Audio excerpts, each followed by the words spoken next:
तुम्ही अनेकदा स्वतःला समजवण्याचा प्रयत्न करता.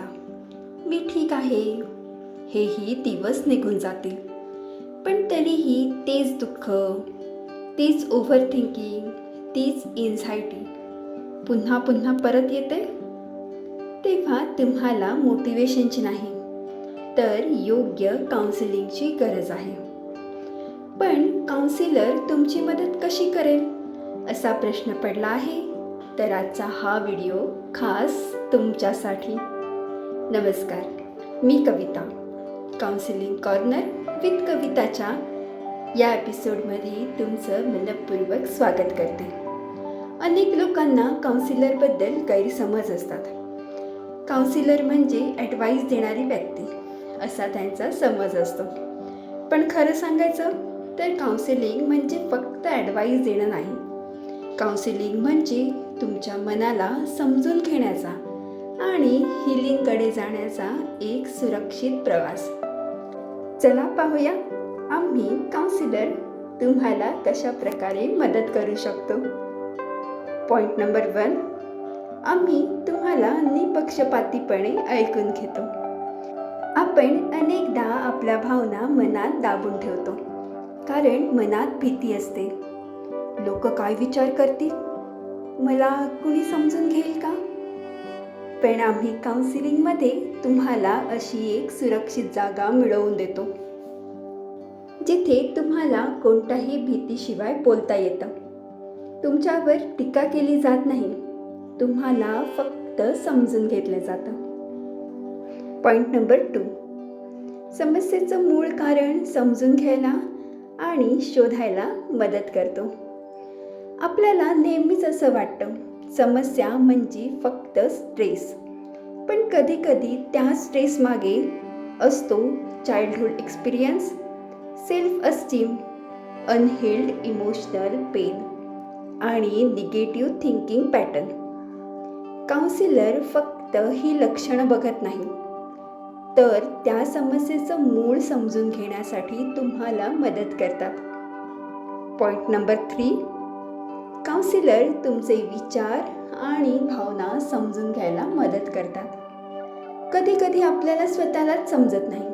मी एवढा राग का करतो, मी एवढी एन्झायटी का अनुभवते, मी सतत स्वतःला दोष का देते.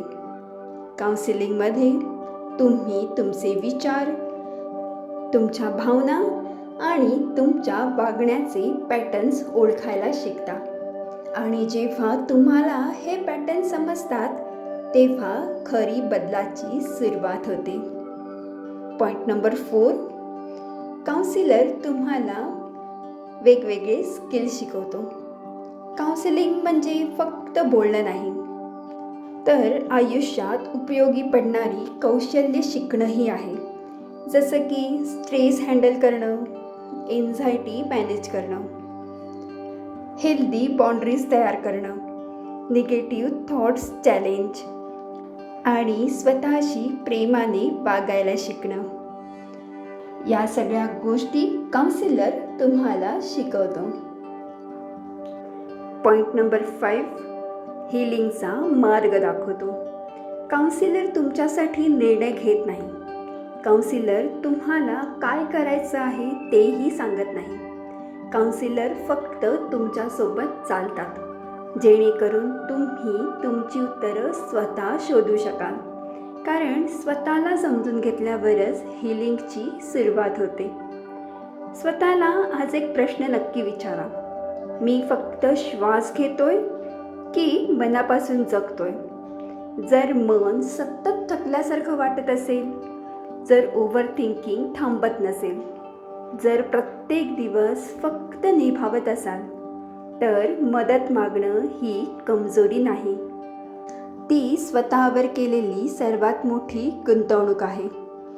काउन्सिलिंग म्हणजे तुमच्यात काहीतरी कमी आहे याचा पुरावा नाही, तर तुम्ही स्वतःला समजून घेण्यासाठी आणि स्वतःचं आयुष्य अधिक चांगलं करण्यासाठी घेतलेलं एक धाडसी पाऊल आहे. कारण हिलिंग तेव्हाच सुरू होते जेव्हा आपण शांतपणे म्हणतो, मला मदतीची गरज आहे आणि ती मागायला मी तयार आहे.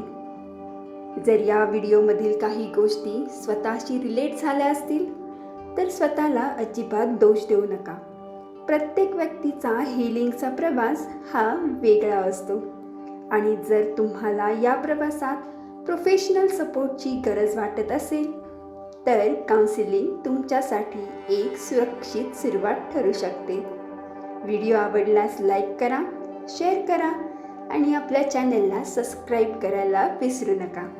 कमेंटमध्ये लिहा हीलिंग. मी कविता. पुन्हा भेटूया काउन्सिलिंग कॉर्नर विथ कविताच्या नवीन एपिसोडमध्ये. तोपर्यंत स्वतःची काळजी घ्या, स्वतःवर भरभरून प्रेम करा, कारण आयुष्य खूप सुंदर आहे. श्री स्वामी समर्थ.